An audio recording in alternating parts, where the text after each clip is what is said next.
Good morning friends. इसके पहले वाले लेक्चर में हमने क्या देखा था? 4 चीज़ें देखी थी जो कि वेक्टर कैलकुलस में आपको पढ़ना है। ठीक है, आज हम लोग देखेंगे 5, 6, 7, 8। ये 8 चीज़ें हैं, मतलब डैट मीन्स कि ये 8 तक ख़त्म हो गया। यही 8 चीज़ें आपको पढ़नी है। 4 इसके पहले वाले लेक्चर में पढ़ रखा था और 5 से लेकर के 8 तक यहाँ पढ़ेंगे।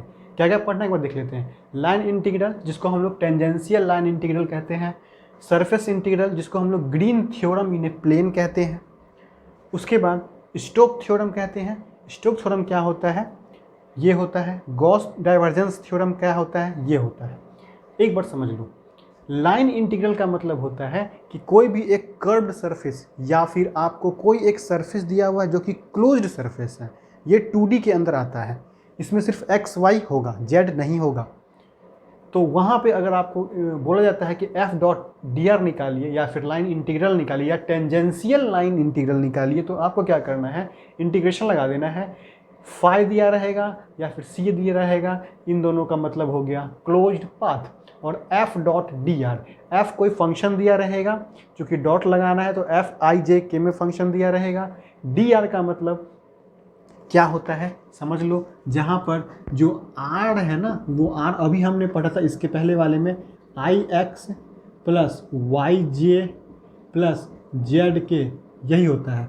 तो अगर हम डी आर की बात करें तो यहाँ पे डिफ्रेंशिएट करेंगे तो आई तो खैर डायरेक्शन है, लेकिन d x plus j d y plus k d z हो जाएगा। मतलब डी आर की वैल्यू हो जाएगी i d x j d y plus k d z. ठीक, चलिए अब अगर हम लोग ये चीज़ देख रहे हैं, तो ये हो गया लाइन इंटीग्रल के लिए। उसके बाद अब पढ़ना है सरफेस इंटीग्रल के लिए, जिसको कि हम लोग ग्रीन थ्योरम कहते हैं। ग्रीन थ्योरम इन्हें प्लेन अगर कह देगा तो आपको समझ जाना है कि सरफेस इंटीग्रल की बात कर रहा है। अच्छा, सरफेस इंटीग्रल में क्या होता है कि एक इस फॉर्म में आपको दिया रहेगा क्वेश्चन, बोलेगा इसकी वैल्यू निकालिए। तो इसकी वैल्यू निकालने के लिए आपको डबल इंटीग्रेशन लगाना पड़ेगा। जो फाई है एक्स के रिस्पेक्ट में डिफ्रेंशिएट करना पड़ेगा, इसको इसके रिस्पेक्ट में डी एक्स डी वाई। इसका मतलब ये है कि डिफ्रेंशिएट करके माइनस कर दो और 2 बार इंटीग्रेशन कर दो। एक बार dx के रिस्पेक्ट में इंटीग्रेशन होगा, एक बार dy के रिस्पेक्ट में इंटीग्रेशन होगा। ठीक है। अच्छा, ये वाला फॉर्म कैसे देखेंगे हम लोग? पहचानेंगे कि भाई हमें कहता है कि dx के साथ जो भी फंक्शन दिया रहेगा उसको फाई फंक्शन मानेंगे, dy के साथ जो भी फंक्शन दिया उसको साई फंक्शन मानेंगे। ठीक है, आगे आते हैं। स्टोक थ्योरम, ये जो है सरफेस के लिए बात करता है, ये जो है लाइन के लिए बात करता है, लेकिन इन दोनों में कुछ ना कुछ रिलेशन होता है। उस रिलेशन को स्टोक थ्योरम ने दर्शाया था, मतलब स्टोक ने दर्शाया था, एक साइंटिस्ट का नाम है। स्टोक थ्योरम कहता है कि relation between line and surface integral क्या होता है, वो ये होता है, वो होता है एफ डॉट डी आर। जो एफ डॉट डी आर है वो कर्ल ऑफ एफ निकालोगे, मतलब एफ का कर्ल निकालोगे आई जे के डिटर्मिनेंट वाला, उसको डॉट निकालोगे। किसके साथ डॉट निकालोगे? एन कैप के साथ, एन कैप और डीएस के साथ। एन कैप क्या है? एन कैप जो है unit vector to the surface है। Unit vector to the surface का मतलब होता है कि जो भी ये वाला सरफेस दिया हुआ है, ठीक है, चूंकि ये तो लाइन इंटीग्रल हो गया और ये पूरा सरफेस वाला हो गया, और चूंकि ये दोनों के बीच में रिलेशन बता रहा है, तो इसीलिए ये जो ds हो गया वो ds क्या होगा? सरफेस होगा। सरफेस का मतलब 3D का मतलब x y z तीनों कोऑर्डिनेट्स रहेंगे इसके अंदर। तो जो ds है, यह ds जो सरफेस है, उस सरफेस के ऊपर जो परपेंडिकुलर होगा उस वेक्टर का यूनिट वेक्टर को एन कैप कहते हैं। समझ गया? मतलब सरफेस का नॉर्मल निकाल देना है, उस नॉर्मल का यूनिट वेक्टर निकाल देना है, ये होता है। और यूनिट वेक्टर आपको पता है क्या होता है? यूनिट वेक्टर क्या होता है? जो एन वेक्टर निकालोगे और नीचे में क्या करोगे? एन वेक्टर का डिटर्मिनेंट मतलब मॉड निकाल दोगे। ठीक, मॉड कैसे निकलता है? Under root x square y square z square i j k वाला टर्म ले करके, ये सब हमने पढ़ रखा है। ये कहता है स्टोक थ्योरम। उसके बाद आता है हमें पढ़ना है गॉस थ्योरम। हमें कहता है कि गॉस थ्योरम का मतलब है कि गॉस डाइवर्जेंस थ्योरम। ये क्या करता है? ये डबल इंटीग्रेशन की बात करता है, ये ट्रिपल इंटीग्रेशन की बात करता है। ये कहता है अगर एफ डॉट डी एस है, मतलब अगर सरफेस वाला अगर आपको निकालना है तो आप वॉल्यूम से निकाल सकते हो। वॉल्यूम का मतलब है, देखो यहाँ पे क्या है, लाइन को सरफेस से, लाइन सरफेस अलग अलग हो गया, यहाँ पे क्या है, लाइन को सरफेस से निकाला, इसको सरफेस से वॉल्यूम से निकाल रहा है। F dot n d s अगर आपको निकालना है तो आप इंटीग्रेशन लगा दो। ई का मतलब होता है कि पूरा का पूरा रीजन, ठीक है, ई का मतलब region. Divergence of f dot d v. तो डाइवर्जेंस ऑफ एफ निकाल देना है और डॉट लगा देना है डी वी के साथ। डी वी क्या होगा, डी वी का वैल्यू है d x d y d z. Clear है, डॉट नहीं मतलब इनटू समझ लो यहाँ पे, ठीक है। डाइवर्जेंस ऑफ एफ निकाल करके उसको डी वी डी एक्स कर देना है। मेन है डाइवर्जेंस ऑफ एफ निकाल देना है आपको, बस अगर ये निकालना है तो। क्लियर है, ये कहता है 8 के 8 मतलब 4 थ्योरम। ये आज आप लोग कर लेंगे। उसके बाद 2-3 टॉपिक और है, उसके बाद आपका सिलेबस ऑलमोस्ट खत्म, 95% सिलेबस खत्म। 5% और जो बच गया है वो मैं आपको बता दूंगा। कुछ चीज़ें हैं, 1-2 चीज़ें वो बता दूंगा आपको, ठीक है। लेकिन इसके बाद ये टॉपिक ख़त्म होने के बाद फिर आपका 1-2 दिन में मैं मैकेनिक्स ख़त्म कर दूंगा। हो सकता है 15 तारीख तक मैं आपको सिलेबस इंड करके बस सिर्फ जो इंपॉर्टेंट चीज़ें हैं वो मैं आपको देते चला जाऊँ, ठीक है। कोशिश यही रहेगी हमारी। चलिए आइए अब आते हैं इसके ऊपर प्रॉब्लम कैसे पूछा जाता है भाई। प्रॉब्लम पूछा जाता है ऐसे, अगर लाइन इंटीग्रल का प्रॉब्लम है तो आपसे ऐसे पूछा जाएगा। ये बस मैंने समरी लिख दिया है, इसको 2-3 लाइनों में लिखा हुआ था। क्या लिखा रहेगा, find the f dot d r close surface, ये दिया रहेगा, ये निकालना है आपको। Of the function this in x y plane the curve is ये और ये, बस ये चीज़ दिया रहेगा। अगर ऐसे करके दिया हुआ है तो पहले क्या क्या निकालना है, देखो हमें निकालना है ये। तो सबसे पहले तो फंक्शन एफ हमको दिया हुआ है, D R F dot d are निकालना है। तो हमें तो पता है कि एफ डॉट डी आर ही तो निकालना है हमको, इसी में तो इंटीग्रेशन लगाना है। और इंटीग्रेशन लगाना है यहाँ पे, तो एफ डॉट डी आर होता क्या है, ध्यान से देखो। तो एफ क्या है भाई, ये आई जे वाला टर्म है। डी आर क्या है भाई, डी आर अभी हमने देखा था कि जो डी आर है वो क्या था, आई एक्स प्लस वाई जे प्लस जेड के, यही तो होता था। दोनों के बीच में जब डॉट निकाल दोगे तो जो एफ का आई वाला टर्म है डी आर के आई वाले टर्म के साथ मल्टीप्लाई होगा, यही तो डॉट निकलता है। पूरा मैं नहीं लिखूंगा, मैं बता दूंगा, आप लोग समझ लोगे। पूरा मैंने बता रखा है आप लोगों को। आई के साथ निकलेगा तो 3xy और यहाँ पे क्या है x, तो 3x स्क्वायर वे हो जाएगा, 3x स्क्वायर y हो जाएगा, ठीक है। उसके बाद जो j है, j के साथ लिख दो माइनस वाई क्यू हो जाएगा, j तो हट जाएगा, इसमें k का टर्म है ही नहीं, z का टर्म है ही नहीं तो 0 हो जाएगा, तो 0 हो गया। मतलब f डॉट डी आर तो निकल गया। अब इंटीग्रेशन, अब यहाँ पे हमको क्या लिमिट पुट करना है, तो लिमिट कैसे पुट करेंगे जरा ध्यान से देखो। अगर आपको इंटीग्रेशन करना है तो या तो आप dx के रिस्पेक्ट में इंटीग्रेशन करो, या तो आप dy के रिस्पेक्ट में इंटीग्रेशन करो। अगर हम dx के रिस्पेक्ट में इंटीग्रेशन करते हैं, अगर हम dx के रिस्पेक्ट में सॉरी हाँ ठीक है, अगर हम dx के रिस्पेक्ट में इंटीग्रेशन करते हैं तो इस पूरे को हम x के टर्म में लाना होगा। अगर हम dy के रिस्पेक्ट डी आर कहाँ, ये तो r होता है ना, ये तो r होता है, लेकिन dr क्या होगा, dr तो भाई i इंटू डी एक्स हो जाएगा plus j into d y हो जाएगा plus k into d z हो जाएगा, ये होगा dr, ठीक है। तो अब यहाँ से जो कि r ये होता है, dr तो ये होता है, तो dr ये होगा। तो अब क्या होगा यहाँ पे, तो इसका मतलब कि ये चीज़ हमने गलत लिख रखा है, ऐसे नहीं कर पाएंगे इसको। तो कैसे कर पाएंगे, देखो ध्यान से, i को dr के साथ डॉट निकालना है ना, तो i को i के साथ, तो 3xy और dx होगा यहाँ पे 3xy, इसका मतलब ये भी नहीं होगा 3xy और यहाँ पे dx होगा, ठीक है। फिर माइनस देंगे y j के साथ y स्क्वायर dy, अच्छा k वाला टर्म नहीं है, k वाला टर्म नहीं है तो वो 0। अब हमें यहाँ क्या देना है, ये लिमिट देना है। तो लिमिट जब हम लोग देंगे तो लिमिट कैसे देंगे भाई, एक तो x में है तो x का लिमिट देंगे तो यहाँ आ जाएगा, लेकिन यहाँ काम नहीं आ पाएगा। उसी के लिए हमें क्या दिया हुआ है, देखो ये चीज़ कर्व ये दिया हुआ है, ठीक है। कर्व ये चीज़ दिया हुआ है, मतलब क्या दिया हुआ है, y is equal to 2x square दिया हुआ है कर्व। हमें ग्राफ से भी बना सकते हैं हम लोग, लेकिन ग्राफ की आवश्यकता नहीं है। ग्राफ वहाँ यूज होता है जहाँ हमें सिंपली लिमिट समझ नहीं आता, तो ग्राफ हम लोग ड्रॉ करते हैं और कटिंग पॉइंट निकाल करके उसका लिमिट निकाल लेते हैं। बट इतना हार्ड आपको देगा ही नहीं, क्योंकि ऑब्जेक्टिव क्वेश्चन है आपका। चलिए खैर वो गेट वेट में काम आता है। देखिए y is equal to 2x square, तो क्या करेंगे यहाँ पे हम करेंगे कि dy/dx निकालेंगे, मतलब इसको x के रिस्पेक्ट में डिफ्रेंशिएट करेंगे। तो यहाँ हो जाएगा क्या, 4x हो जाएगा, ठीक, ये हो गया। अब यहाँ से क्या करेंगे, डी वाई की वैल्यू निकालेंगे जो कि 4x इंटू डी एक्स होगा, ये हो जाएगा। अब हम क्या करेंगे भाई, यहाँ से ऐसे करते हैं कि 3xy है ना, dx है ना यहाँ पे, तो सब के सब को x में कन्वर्ट करना पड़ेगा। तो 3x तो है ही, लेकिन ये जो y है, ये वो जो y है ये 2x स्क्वायर दिया हुआ, तो हम यहाँ पे 2x स्क्वायर लिख दिए, और ये dx है तो dx कर दिए। इससे हमारा फ़ायदा हो गया कि हम लिमिट को अब x में पुट कर देंगे। माइनस वाई स्क्वायर है तो वाई स्क्वायर को भी हम कन्वर्ट कर लेते हैं, y की जगह पे 2x स्क्वायर, तो 2x स्क्वायर का स्क्वायर हो जाएगा। इंटीग्रेशन सबको अलग अलग हम लगा सकते हैं माइनस करके। dy की जगह पे हम 4x dx लिख सकते हैं, यहाँ पे हम लिख देंगे 4x dx। क्यों ऐसा किया, ऐसा हमने इसीलिए किया ताकि यहाँ भी हम x का ही लिमिट पुट कर, वरना हमें यहाँ y का लिमिट पुट करना पड़ता। ठीक है, तो यहाँ भी हम x का लिमिट पुट कर सकते हैं।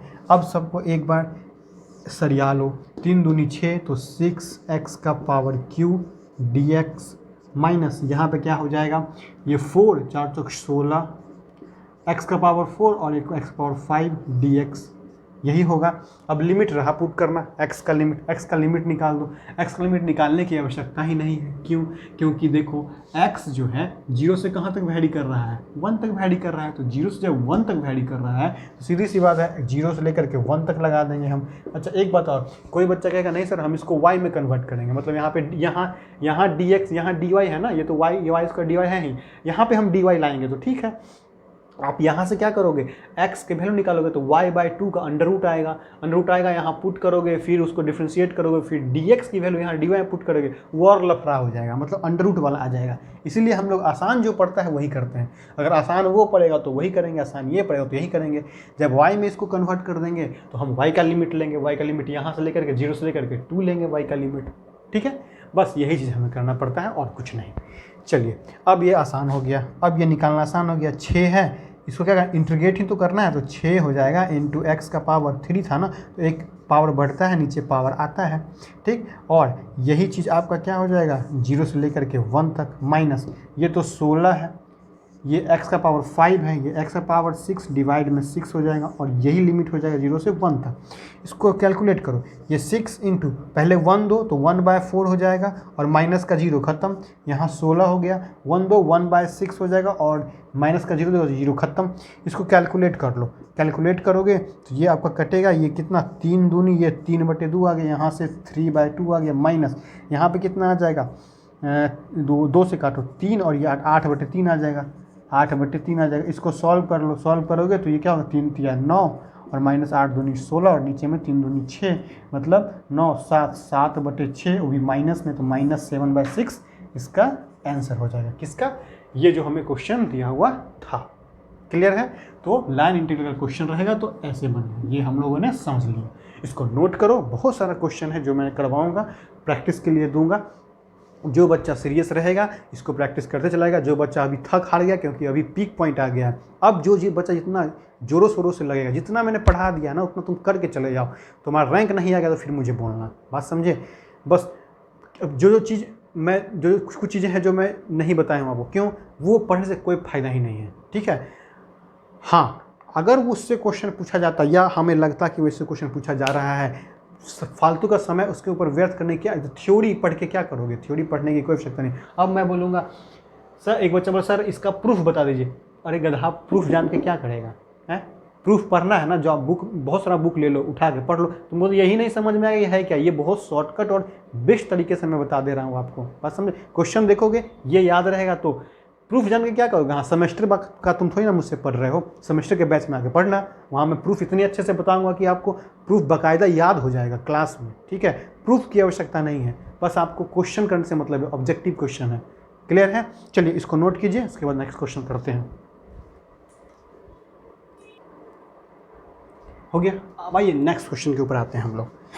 नेक्स्ट क्वेश्चन क्या कहा जा रहा है, फाइंड द दिस, ये फाइंड कीजिए। ठीक है, जहाँ पर C, ये जो C दिया हुआ है, C क्या है, प्लेन ट्राइंगल है।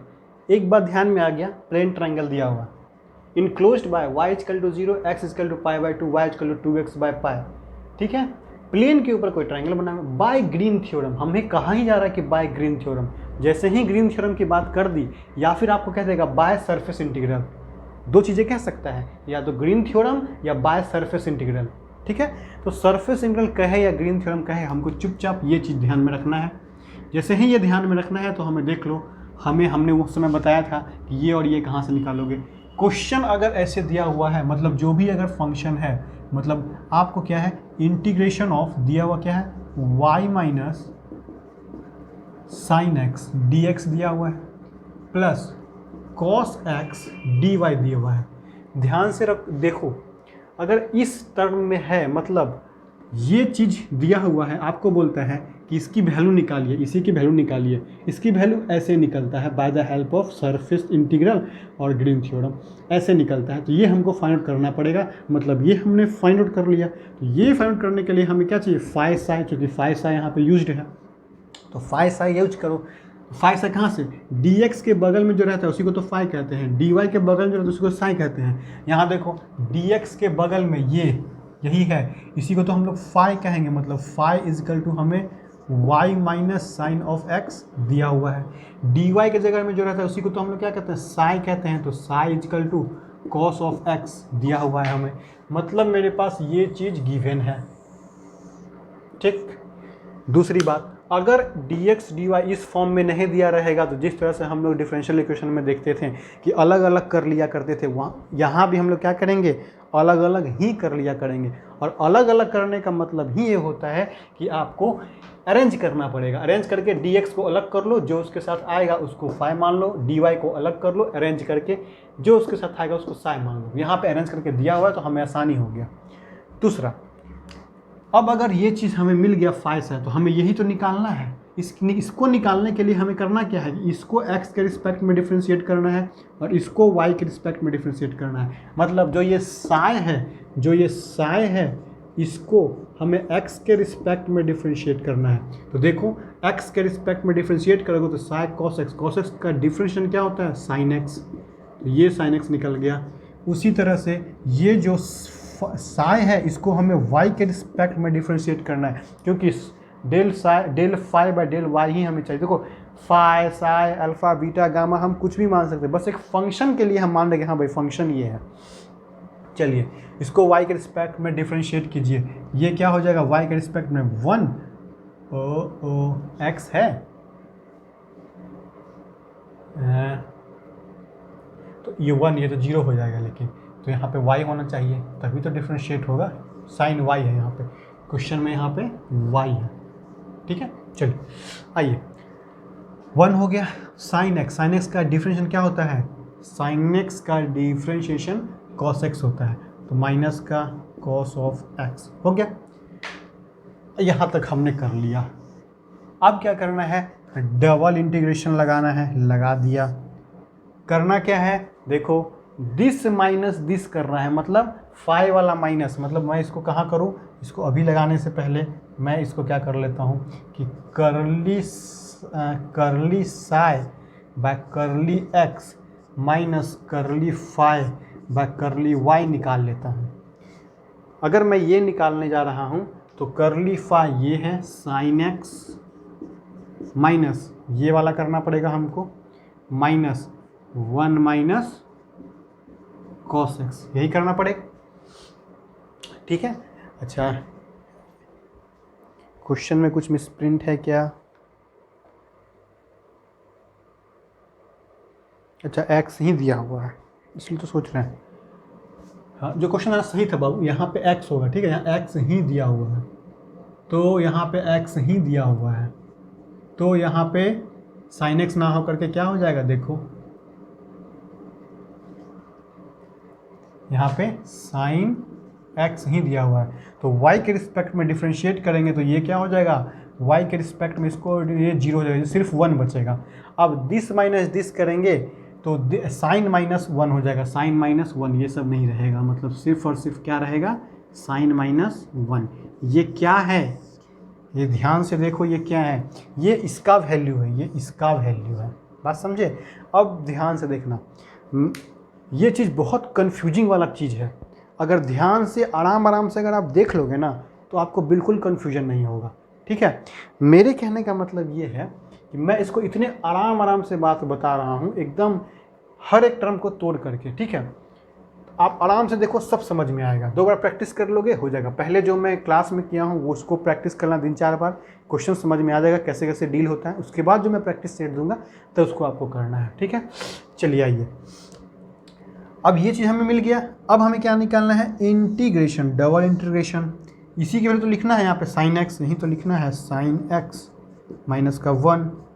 अब यहाँ पे क्या आएगा, यहाँ पे क्या आता है, डी एक्स डी वाई आता है। तो क्या करेंगे, d x into d y, यही करना है। अब देखो भाई 2 बार आ गया डी एक्स डी वाई, तो 2 बार इंटीग्रल भी आया है। इसका मतलब एक बार डी एक्स में इंटीग्रेशन का यहाँ पे लिमिट पुट करना पड़ेगा, एक बार डी वाई वाला इंटीग्रेशन यहाँ पे वाई वाला लिमिट का इंटीग्रेशन पुट करना पड़ेगा। उसके लिए सबसे पहले हमें क्या करना पड़ेगा, कौन कौन कहाँ से वैरी कर रहा है देख लो। तो इसका अगर ग्राफ खींचना तो ग्राफ खींच लो।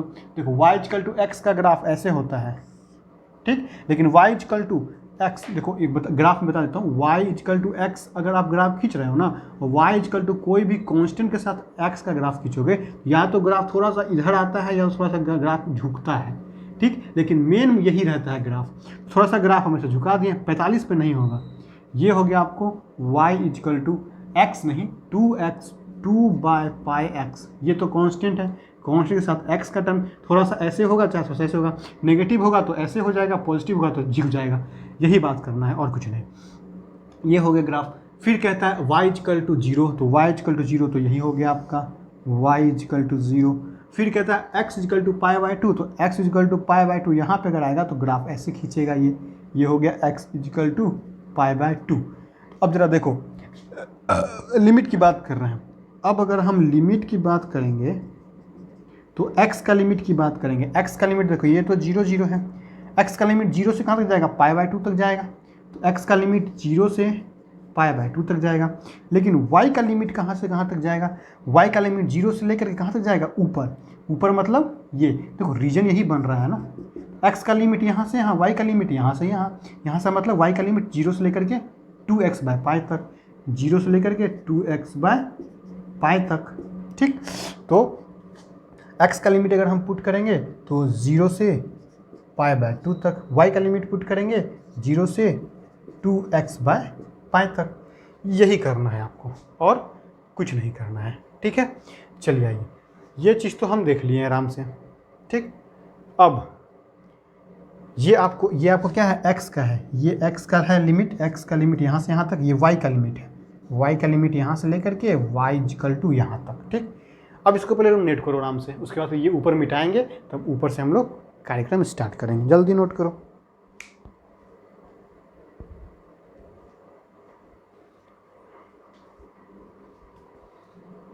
हो गया नोट, आइए।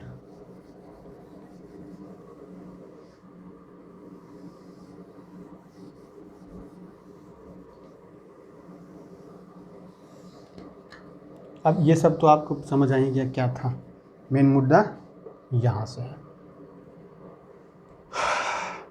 अब देखो भाई, यहाँ पे या तो पहले हम x के रिस्पेक्ट में इंटीग्रेट कर सकते हैं या y के रिस्पेक्ट में इंटीग्रेट कर सकते हैं। अब हमें यहाँ फैसला लेना होगा, अब हमारे हाथ में है। आगे जाके हम फंसेंगे कि नहीं फंसेंगे, यहाँ पे बस यहीं पे ट्रिक काम करता है। ट्रिक क्या मतलब, ये समझो रूल है, जिसका इंटीग्रेशन के लिमिट में वेरिएबल्स हो उसको पहले हम लोग इंटीग्रेट करते हैं। नोट बना के लिख लो, जिस इंटीग्रेशन में वेरिएबल्स, जिस इंटीग्रेशन के लिमिट में वेरिएबल हो उसको पहले इंटीग्रेट करेंगे, और जिस इंटीग्रेशन के लिमिट में कांस्टेंट हो उसको सबसे लास्ट में इंटीग्रेट करेंगे, क्योंकि कांस्टेंट को हम लोग लास्ट में अपर लिमिट लोअर लिमिट करते हैं तो कांस्टेंट ही आ जाता है, ठीक है। यहाँ देखो x वैरी कर रहा है π/2 0 से π/2, कोई भी वेरिएबल्स नहीं आया है। y कहाँ से कहाँ वैरी कर रहा है, 0 से लेकर के 2x/π। x जो है यहाँ पे वेरिएबल्स है, तो जो वेरिएबल है उसको पहले इंटीग्रेट करेंगे, मतलब dy वाले को हम पहले इंटीग्रेट करेंगे। बात समझे? तो हम क्या करेंगे, इसको dy वाले को पहले इंटीग्रेट करेंगे, ठीक। चलिए पहले इसको नोट कीजिए, उसके बाद फिर आपको हम आगे बताते हैं। गर्मी बहुत है। चलिए हो गया, आइए। तो अब हमें इंटीग्रेट करना है किसको भाई, ध्यान से देखो, इंटीग्रेशन करना है 2 बार।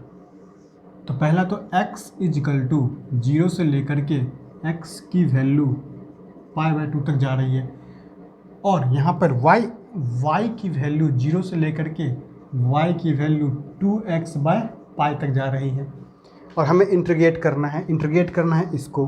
तो यहाँ ऊपर में हम क्या लिखेंगे, यही चीज़ लिखेंगे, लेकिन पहले dx dy को अलग कर लेंगे, मतलब dy यहाँ dx यहाँ, मतलब पहले इसका कार्यक्रम करना है आपको, ठीक।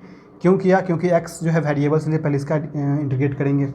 अब देखो जब dy के रूप में इंटीग्रेट कर रहे हैं तो sin x - 1 कांस्टेंट काम करेगा, तो यहाँ से sin x - 1 कांस्टेंट काम किया, और कांस्टेंट काम किया। dy का इंटीग्रेशन क्या होता है, y होता है dy का इंटीग्रेशन, ठीक है। जब dy का इंटीग्रेशन सिर्फ, जब ये अलग हो जाएगा ना, इंटीग्रेशन ऑफ dy क्या होता है, y होता है। अच्छा, डिफ्रेंशिएशन ऑफ dy क्या होता है, 0 होता है। यही चीज़ आपको करना है, 0 नहीं, मतलब कि dy constant dx/dy dz/dy, z कोई कांस्टेंट है तब 0 होता है, ये होता है। जब हमने इसको इंटीग्रेट कर दिया तो अब हम y के रिस्पेक्ट में जब इंटीग्रेट कर चुके हैं इसको, तो सिर्फ हमारे पास dx बचा है। ध्यान से समझो, एकदम एक एक चीज़ क्लियर कर रहे हैं।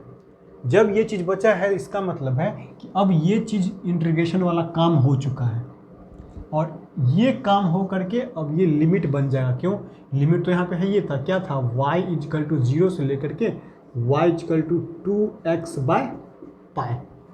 अब क्या करो, पहले इसको पुट करो। तो कहने का मतलब कि integration of x is equal to 0 से लेकर के x इजिकल टू π/2 तक तो रहेगा ही रहेगा।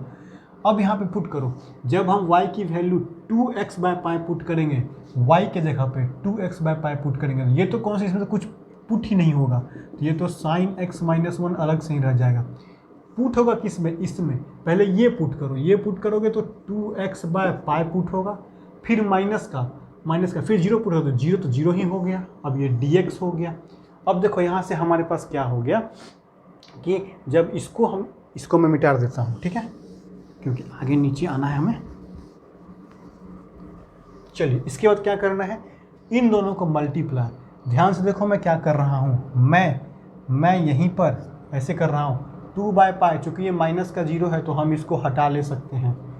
अब देखो क्या है, ये दोनों मल्टीप्लाई में है, जो कांस्टेंट है बाहर निकाल लो, 2/π कांस्टेंट है बाहर निकाल लिया, 2/π को बाहर निकाल लिया। अब इंटीग्रेशन किया, क्या किया इंटीग्रेशन, x इजिकल टू 0 से लेकर के x इजिकल टू π/2 तक। ये x इसके साथ मल्टीप्लाई होगा, जो x है मल्टीप्लाई होगा किसके साथ, sin x - 1 के साथ, और ये dx। अब कहने का मतलब है फिर से इसको इंटीग्रेट करना है, किसके रिस्पेक्ट में, x के रिस्पेक्ट में। अब यहाँ क्या बन गया, देखो u इंटू भी बन गया, ये बन गया ना, u इंटू भी का इंटीग्रेशन करेंगे कैसे, 2/π तो पहले से था, इंटीग्रेशन लगाया, u इंटू भी करते क्या क्या थे, ध्यान से देखना, u को पहले रखते थे, फिर v का इंटीग्रेशन करते थे। तो इसका इंटीग्रेशन करोगे, साइन का तो हो जाएगा माइनस का cos x, ठीक है, और ये माइनस, इसका इंटीग्रेट करोगे x के रिस्पेक्ट में ही तो इंटीग्रेशन करना है, तो क्या हो जाएगा x, ठीक, ये खत्म, फिर देंगे माइनस। अब क्या, इसका डिफ्रेंशिएशन हो जाएगा 1, फिर क्या, इसका इंटीग्रेशन, तो माइनस तो पहले से तो माइनस दिए, cos x का इंटीग्रेशन क्या होता है, sin x, तो ये क्या हो जाएगा, sin ऑफ x, ठीक। इसका इंटीग्रेशन, x का इंटीग्रेशन क्या होगा, -x²/2, ये तो इसका इंटीग्रेशन होगा, ठीक। अब क्या करते थे, प्लस, फिर इसका डिफ्रेंशिएशन, देख लो, इसका डिफ्रेंशिएशन यहाँ, इसका डिफ्रेंशिएशन यहाँ, इसका इंटीग्रेशन यहाँ, इसका इंटीग्रेशन यहाँ, यही तो चलता था u इंटू भी में।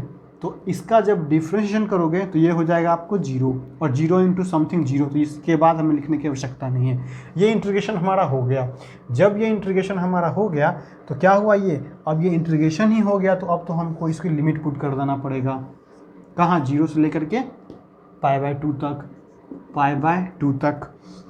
अब देखो 2/π तो यहाँ रखा हमने, ठीक। अब क्या कर रहे हैं हम, यहाँ से इसको पहले सॉल्व कर लेते हैं, ये है क्या, ठीक, minus of x cos of x हो गया, ये होगा तो प्लस का x² हो जाएगा, ये माइनस माइनस प्लस का sin x हो जाएगा, और ये माइनस माइनस प्लस का x²/2 2 हो जाएगा 0 से लेकर के π/2 तक। अब हमें क्या करना है, π/2 को पुट करना है यहाँ पे x के जगह पे।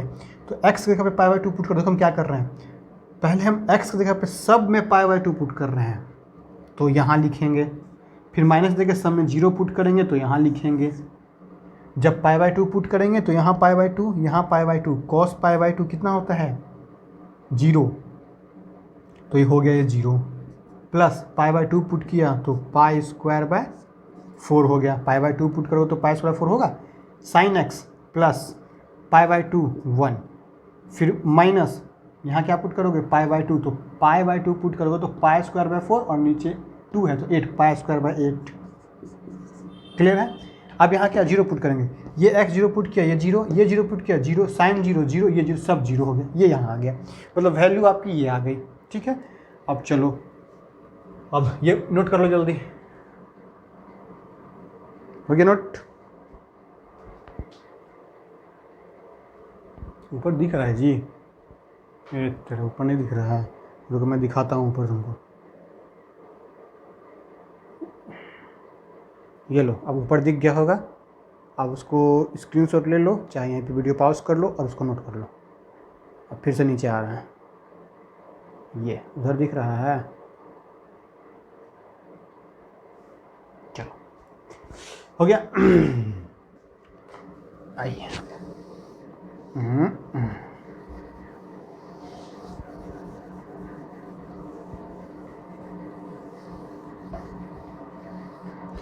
सॉल्व कीजिए, क्या होगा यहीं सॉल्व कर देते हैं। π/2 है ना, π/2 तो यहाँ हो गया π²/4 प्लस 1, π²/4 प्लस का 1 माइनस का π²/8, यही सॉल्व करना है आपको। ये सॉल्व करोगे तो π/2 को अंदर ले जाओ, जब ये π/2 को अंदर ले जाओगे तो इसके साथ भी आएगा π/2, यहाँ आ जाएगा π/2, यहाँ भी आ जाएगा π/2, ये हो जाएगा ख़त्म। तो यहाँ से क्या हो जाएगा, ये π⁵/8 प्लस π/2 और माइनस π⁴/16। इन दोनों को सॉल्व कर 16 करना है, यहाँ 2 कर दो, यहाँ 2 कर दो, करने का मतलब क्या हो गया, 16 नीचे 2 π³ माइनस 1 π³ हो गया π³, तो π³/16 प्लस π/2, यही क्या हो जाएगा आपका आंसर हो जाएगा। बात समझ में आई। चलिए इसको नोट कीजिए, कहाँ तक हमने देख लिया था, ये देख लिया था, लाइन इंटीग्रल और सरफेस इंटीग्रल हमने देख लिया था। अब इसके बाद फिर हम लोग देखेंगे Stokes theorem and Gauss theorem, ये देखेंगे नेक्स्ट लेक्चर में। ठीक है, स्टोक थ्योरम क्या बताता है, स्टोक थ्योरम बताता है आपको लाइन इंटीग्रल और सरफेस इंटीग्रल का बीच में रिलेशन। तो ये हो गया स्टोक थ्योरम, गॉस थ्योरम, ये हम लोग नेक्स्ट क्लास देखें, क्योंकि इसका थोड़ा सा क्वेश्चन पकड़ेंगे, क्वेश्चन में थोड़ा टाइम लग जाएगा आपको। ठीक है, चलिए इसको नोट कीजिए और इसके पहले वाला क्लास जरूर देख लीजिएगा।